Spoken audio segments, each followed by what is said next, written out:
Predation is a huge issue for sheep and goat producers across the U.S., but especially here in Texas. Producers need another method to control predators. Livestock Guardian Dogs are a non-lethal way for producers to protect their livestock and still be able to stay in business.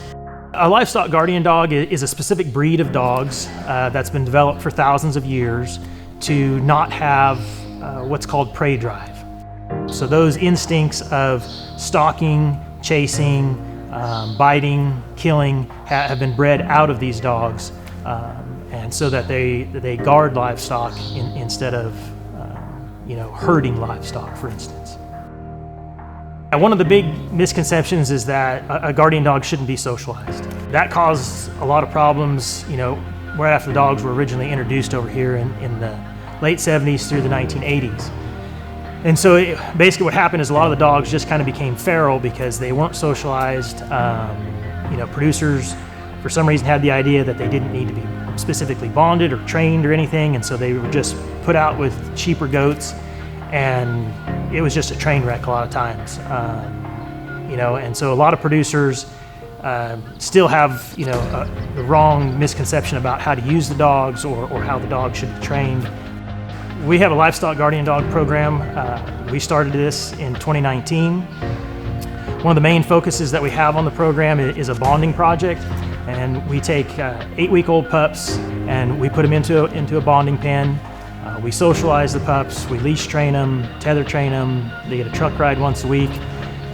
They stay in a smaller pen for about a month, then they move into a 1-acre pen, and then at 6 months of age they move out into a 100-acre pasture. When we heard about this program through AgriLife, we were excited to take the opportunity to try this guard dog program out. We come from a family that's been ranching for probably 6 generations in this area. We've only run sheep on this ranch for about 2 years. Prior to that, the predators were simply too bad.